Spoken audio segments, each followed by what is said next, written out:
David Berns of the Department of Human Services. He's been with us for how many months now? Almost 5. Almost 5 months. So he's been here for almost as long as we've been meeting down here. and this is I saw him last month at the ICH meeting up at Thrive DC. And he actually invited me to his office, and I said, no, why don't you come to our meeting? And so I don't know. I have a little memory difference there, because I think I suggested that I come here instead of my office. Okay, well, yeah, okay. So either way, we're down here now, and he actually, I should say that Robert Warren, this man over here, actually had said some good things about him a couple months ago at our SHARC meeting down here, and said that he wanted to connect with the homeless community, and that was actually the impetus for me, you know, really wanting to meet him. And then we met last month, and I've actually read up on you a little bit.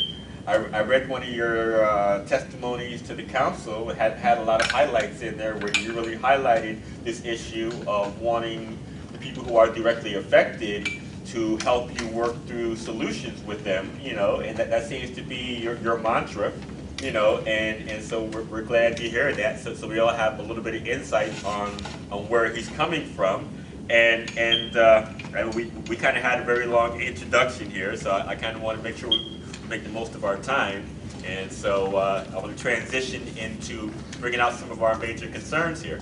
And for those who don't know, you're about to find out that Congress is talking about cutting $5.7 billion from HUD, which is Housing and Urban Development. Of course, that's a federal program, and so you want to know how does it affect DC government, because we don't want to have him addressing problems that don't really fall into his purview.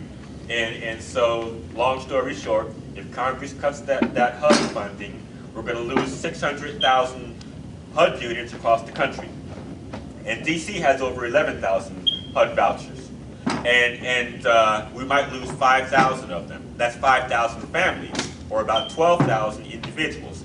DC already has 7,000 homeless individuals. We don't need 12,000 more. So here's our concern. SHARC began as a result of this past budget fight. DHS said they had a $20.5 million budget shortfall for homeless services for fiscal year 2012. And so we all went out in force, and we got them the council to find $17 million. And we got the money put in, which is about 85% of what we needed, you know, to replenish it.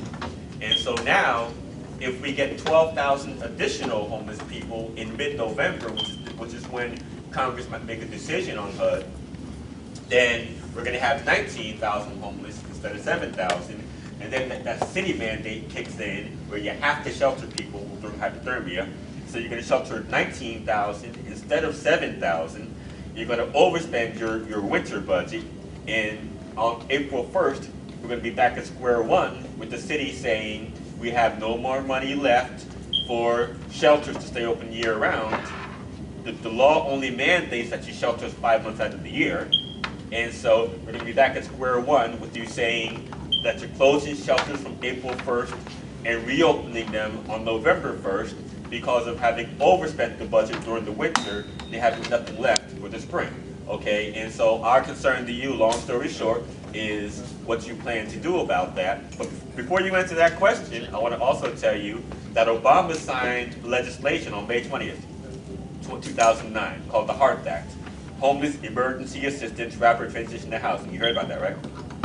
And you know that we've kind of talked about that a few times, and how that federal law, when HUD finally implements it, so we go back to HUD now, but when they finally implement it, it mandates that you get people beyond homelessness. And so that low barrier designation for shelters that allows you to come in drunk or high, you can be an illegal immigrant, you can be running from the law, they don't call the cops on you, because the